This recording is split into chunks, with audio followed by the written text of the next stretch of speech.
¿Cómo funciona? ¿Cómo modifica nuestro cerebro? ¿Cómo actúa el miedo en nuestro cerebro? Tenemos que distinguir dos clases de miedo. El miedo que nos ayuda a ser sensatos y prudentes y el miedo que nos lleva hacia el bloqueo. A eso yo le llamaría pánico. Sabemos perfectamente que cuando el pánico se apropia de nuestra vida hay cambios profundísimos en el riego sanguíneo del cerebro, aquellas áreas cerebrales que nos permiten ver las cosas con perspectiva, tomar decisiones correctas, ser más creativos para buscar una salida eficaz. Esas áreas son profundamente bloqueadas. El miedo y el pánico forman parte de la misma emoción con grado distinto de intensidad.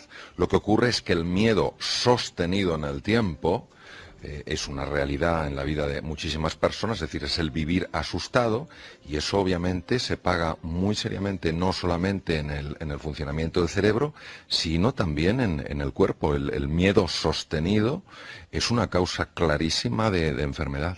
El núcleo fundamental del miedo, el llamado núcleo central del miedo, está en un complejo que se llaman los núcleos amigdalinos en los lóbulos temporales, más o menos a la altura de las orejas. De ahí parte la reacción fundamental de miedo, que genera cambios a nivel psicológico, la percepción de lo que es el susto, y cambios a nivel fisiológico, la aceleración del corazón, la reducción del funcionamiento del tubo digestivo, etcétera, etcétera. En 80 milésimas de segundo cambia por completo nuestra fisiología. Ten en cuenta que tenemos alrededor de 45.000 kilómetros de nervios, y ya te puedes imaginar que una alteración intensa en una región, como pueden ser los núcleos amigdalinos, cuando tienen tantísima proyección de nervios, llegan hasta el último rincón de nuestro cuerpo. Nuestros 60 trillones de células empiezan a ser bañadas por moléculas de la emoción, en este caso por el cortisol, que es la molécula reina en el miedo. Se sabe perfectamente que hay una zona del cerebro, la zona prefrontal izquierda, que se puede trabajar,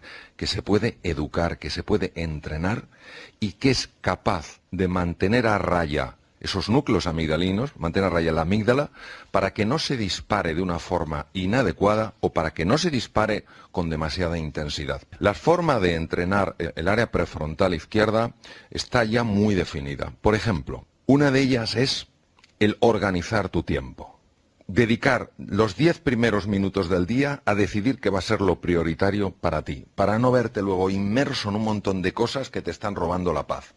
En segundo lugar, el ejercicio físico. Se sabe que el ejercicio físico tiene la capacidad de modular muchísimo la activación amigdalina para que no se produzca con tanta intensidad. La meditación entendida como un espacio de calma, de silencio, donde sencillamente te encuentras con una sensación de vacío, ausencia de pensamientos, y donde existe una conexión muy profunda con tu cuerpo. Todo lo que sea la comunicación con los demás, cuando verdaderamente tienes confianza con otra persona, cuando verdaderamente puedes abrirte a otra persona, no desde la queja, no desde la protesta, sino desde la petición honesta de ayuda, porque todos necesitamos ayuda. Se sabe que el área prefrontal izquierda también se activa. También se activa cuando usas muchas más palabras positivas. Es decir, cuando cambias palabras que de entrada nos sumergen en la preocupación, en la angustia, en la desesperanza, utilizas más palabras positivas. Y también se entrena el área prefrontal izquierda cuando te acostumbras a llevar tu atención a lo que hay de bello en la vida, a lo que hay de valioso en la vida, a lo que hay de inspirador en la vida. Claro, esto pide un entrenamiento, una voluntad, un compromiso, pero hay tanto para ganar. Se sabe, porque se ha estudiado con resonancia funcional magnética, que cuando una persona sonríe de verdad, la zona prefrontal izquierda se activa muchísimo más.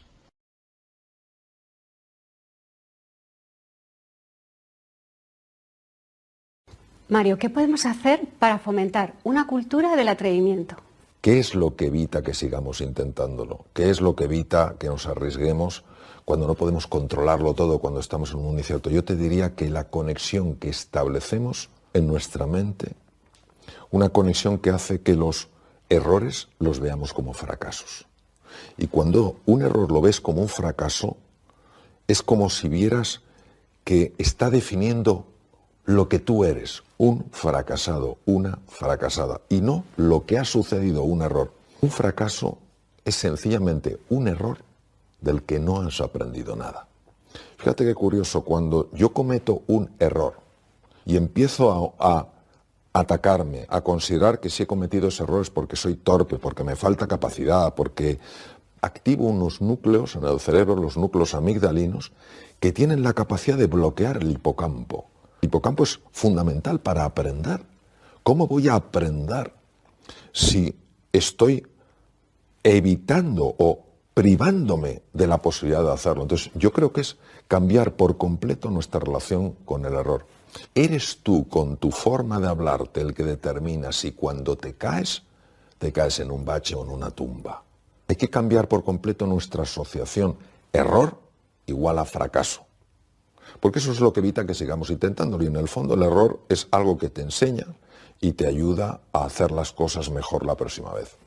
Siempre habíamos considerado que el cerebro era el que mandaba. Hoy sabemos que la conexión es como un triángulo: cerebro, corazón, tubo digestivo. Es decir, el tubo digestivo está interactuando constantemente con el cerebro y cambiando procesos mentales. Una alteración significativa del funcionamiento del tubo digestivo puede traducirse en cuadros de ansiedad y cuadros de depresión.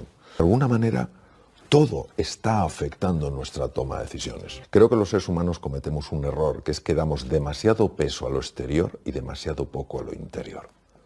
Es decir, a nosotros nos empequeñecen las complejidades de las circunstancias externas y no nos damos cuenta del enorme potencial que tenemos dentro. Es decir, que podemos generar condiciones capaces de transformar esas circunstancias. Entonces yo te diría que en estos momentos lo más importante es la fe. La fe, que no es un atributo de la razón, es un atributo de la voluntad. Si fuera la razón no haría falta tener fe, porque estaría claro lo que es.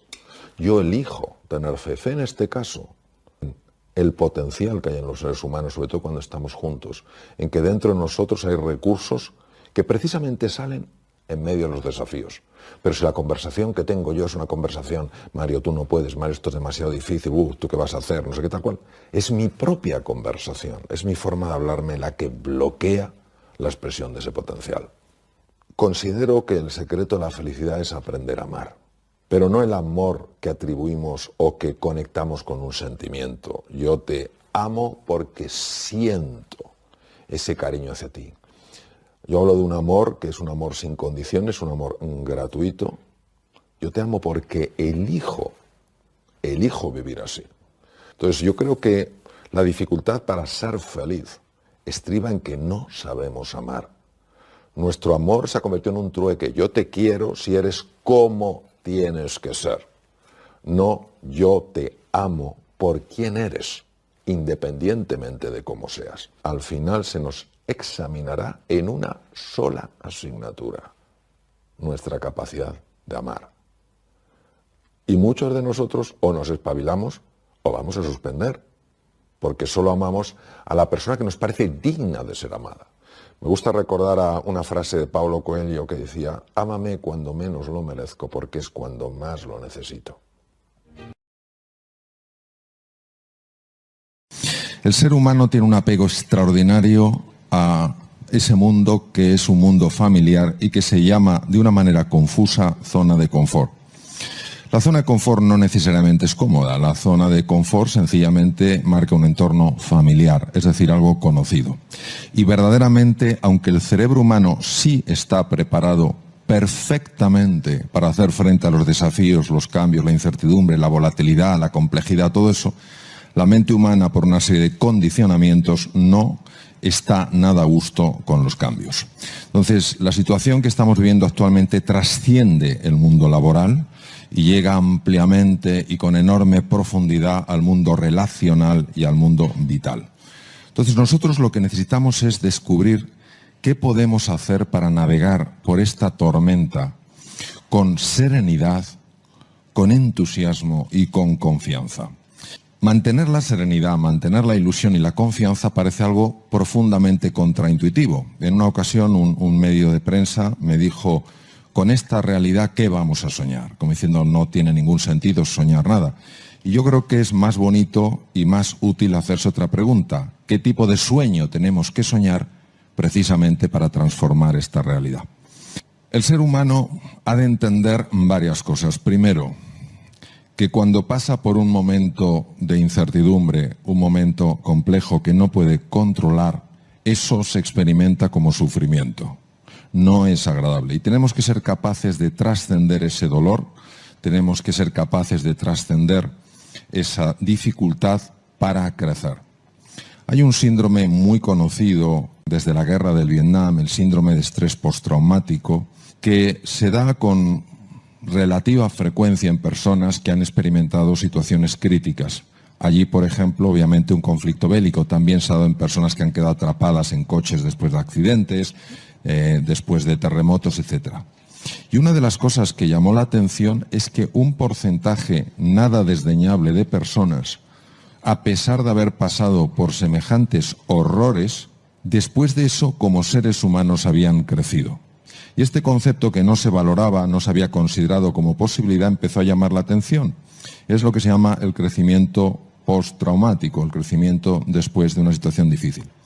Aquí es donde hay que poner en marcha un concepto que se llama resiliencia. Es una palabra extraña y nos recuerda un poco ese junco que cuando el viento le empuja, se dobla, se pliega, pero no se quiebra.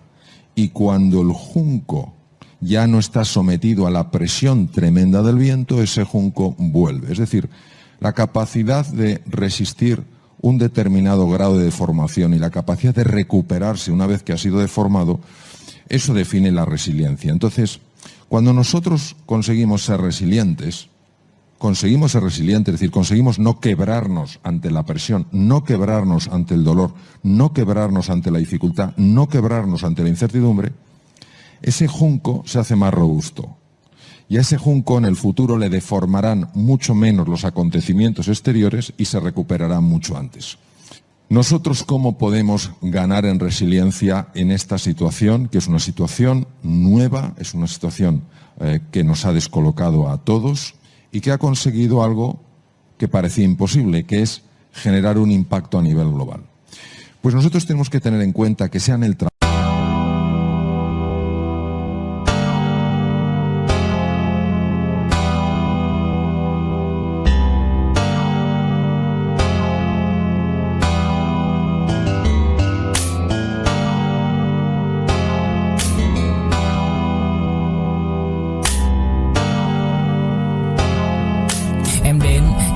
cách em đi qua cái khẳng lãng mạn như thi ca khiến anh chẳng nhớ được gì cả, chỉ chút vội vã anh ghi và anh không biết được là đôi mình còn gần bên nhau bao lâu nữa. Nhiều lúc anh nghĩ hay thôi mình có lẽ là đừng yêu nhau nữa, vì cãi vã nhiều quá anh mệt lắm, chia tay nhiều quá anh mệt lắm, tất cả ở em đều mệt lắm. Nhưng rồi thời gian cũng hết năm, em thì vẫn ở đó, vẫn nắm chặt tay, vẫn kể môi sát môi. Anh thì vẫn như vậy, vẫn nghệ sĩ nghèo chỉ có lời hát thôi. Em à, người ta mất nhau trong 2 tuần và ta xa nhau cũng 2 lần. Anh không có phải thằng khờ, cũng biết trái tim đâu đó đã phai dần. Phải cần một sự liều lĩnh để thấy mình còn luyến thương nữa không. Mình sống với nhau như vợ chồng, những tình thế này thì chưa giống. Bài nhạc anh viết vẫn chưa xong, liệu rằng ngày đó có trabajo, sea en las relaciones personales con tus seres más queridos, sea con tus clientes, sea contigo mismo, contigo misma.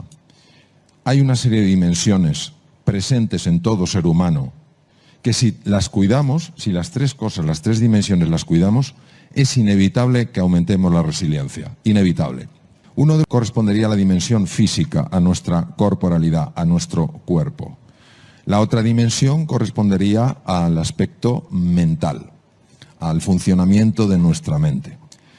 Es cierto que nadie tiene muy claro qué es la mente humana. Hay algunos neurocientíficos que consideran que la mente es una pura emanación del cerebro, es decir, que el producto natural, la emergencia natural de un cerebro formado por 100.000 millones de neuronas y 100.000 billones de conexiones aproximadamente, eso es la mente. Sin embargo, hemos visto que eso no siempre es así. Sabemos perfectamente que en el cuerpo se generan procesos mentales. Por ejemplo, sabemos que en el tubo digestivo hay un cerebro que tiene ni más ni menos que 500 millones de neuronas y que está afectando directamente a los estados de ánimo. También sabemos, por ejemplo, que el corazón tiene aproximadamente 45.000 neuronas, neuronas muy especiales, muy diferentes a las neuronas habituales, y que está mandando simplemente con la frecuencia cardíaca un mensaje al centro del miedo en el cerebro para decir si el entorno es seguro o no. Es decir, no es el cerebro el que informa al corazón, es el corazón el que informa al cerebro. La mente, por tanto, es probablemente un puente entre el mundo de la energía y el mundo de la materialidad, o podríamos decir entre el mundo del espíritu concebido de una manera muy amplia y el mundo de lo material. Bien. Y la tercera dimensión es la dimensión anímica, es decir, es lo que trasciende al ser humano, es el interés por los demás, es el amor a la naturaleza, es encontrar la unidad en la diversidad, es por tanto celebrar siempre la diversidad.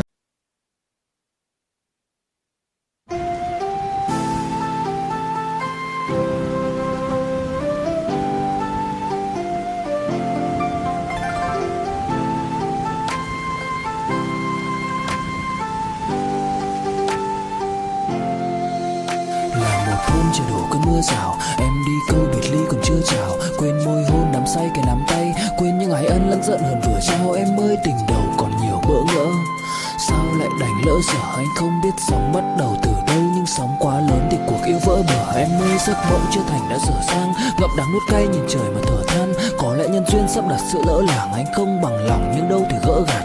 Vài kỷ niệm nhật ký vẫn ghi chép, vài đoạn phim còn lưu lại chi tiết. Đớn đau nào não nề như khi biết đoạn kết thê lương trên dòng sông ly biệt. Em ơi chờ đợi cả thanh xuân như cánh hoa 10 giờ, vẫn y nguyên cảnh vật nhưng chúng ta bây giờ đây thành người thừa. Es no permitir ni que ideas políticas, ni que ideas religiosas, ni que ideas culturales puedan separarnos en lo más profundo que es nuestra humanidad. Nuestro anhelo de estar juntos, nuestro anhelo de ayudarnos unos a otros a ser más felices y sufrir menos. Entonces, si nosotros cuidamos estas tres dimensiones, la dimensión física, la dimensión corporal, la dimensión mental, que obviamente está conectada como ese hilo con los otros hilos del tapiz, y la dimensión anímica, inevitablemente hay un aumento de resiliencia, y de esta situación que afecta al mundo laboral, al mundo de la educación, por supuesto, al mundo de las relaciones, vamos a experimentar como consecuencia de esto un crecimiento. Es decir, después de esta situación traumática, que es la que es, y que es dura y es desagradable, experimentaremos un crecimiento. Es decir, en lugar de quebrarnos, de ser un junco que se quiebra, o un junco que se queda doblado y no puede volver a su situación de partida, nos convertimos en juncos mucho más flexibles y simultáneamente mucho más robustos. ¿Qué aspectos tenemos que cuidar en las tres dimensiones? La dimensión del cuerpo, la dimensión de la mente y la dimensión anímica, la dimensión del alma, entendida en un sentido amplio, como trascendencia, del verbo transcando, ir más allá de uno mismo, de su propio ego, de su propio yo. A nivel corporal hay que hacer varias cosas para cuidar el cuerpo, la dimensión corpórea. La primera cosa es el ejercicio físico. El sedentarismo acaba matando. En países como España, el 30% de la población tiene muchos problemas a nivel fisiológico y bioquímico porque no hacen absolutamente nada de ejercicio. Está demostrado que cuando uno hace ejercicio físico, las posibilidades de caer en un proceso de ansiedad o depresión se reducen drásticamente.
En segundo lugar, hay que cuidar la nutrición. Todos estamos experimentando estrés. El estrés no es más que la salida de lo familiar. Se activan automáticamente los mecanismos del estrés. Y cuando uno se estresa, se libera cortisol. Y el cortisol lo que quiere es llenar la sangre de azúcar. Entonces nos convertimos en personas ávidas de dulces. Esos dulces que se ingieren en exceso se sabe que producen inflamación cerebral, que favorece la aparición de ansiedad y depresión. No la queremos, ni la ansiedad ni la depresión, en ningún momento de la vida, y menos en una situación donde tenemos que estar especialmente entusiastas y con un ánimo más elevado. En tercer lugar, el tema del dormir. Vamos a ver. Nuestra sociedad no acaba de entender la importancia del dormir. Muchas personas creen que dormir es perder el tiempo. Durante el sueño se activan genes nocturnos que evitan que haya mutaciones cancerígenas. Durante el sueño, el sistema linfático limpia el cerebro de proteínas anómalas que, si se acumulan, pueden dar trastornos degenerativos. Entonces, hay que acostarse sin estar viendo pantallas que emitan luz azul, porque interferimos la liberación de melatonina, que empieza a liberarse a las 9 de la noche y alcanza su pico entre las 11 y las 3. Si nosotros no cuidamos el descanso y nos dedicamos a estar todo el rato contestando emails, viendo cosas, interferimos el sueño y aumenta los niveles de estrés, favorece la ansiedad y favorece la depresión. Eso en cuanto a la parte física, para no extenderme. Habría otras dimensiones que son la respiración y la postura, pero bueno, las dejo para otra ocasión. La parte mental. Me voy exclusivamente a una cosa. No hay que tolerar que la mente nos lleve al pasado para lamentarnos por lo que hicimos o dejamos de hacer, o que nos proyecte al futuro para preocuparnos por lo que va a suceder y que no vamos a ser capaces de gestionar. Esto es una enfermedad de la...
que se descubrió hace 3.500 años y que está perfectamente reflejado en el Bhagavad Gita.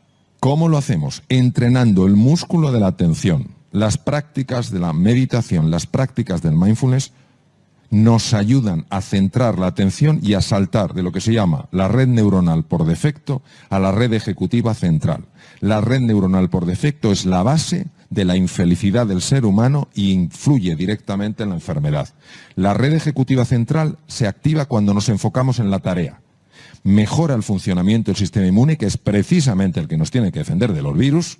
Además, nos hace sentirnos más tranquilos, más confiados, y nuestro rendimiento aumenta. Luego, a nivel mental también hay que hacerlo. Y termino con la parte anímica.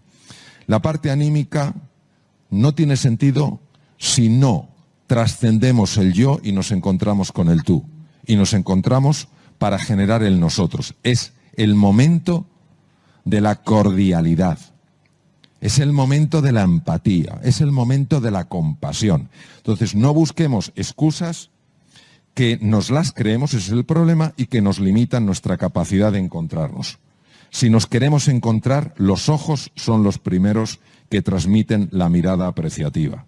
El tono de voz también. Y hay una energía que ya se puede medir, que emite el propio corazón y que llega a la otra persona. Entonces, si cuidamos esos aspectos, sea el trabajo en casa, sea el trabajo mitad en casa, mitad en la oficina, sea lo que sea, aumentaremos nuestra resiliencia y cuando esta situación pase, ¿qué pasará?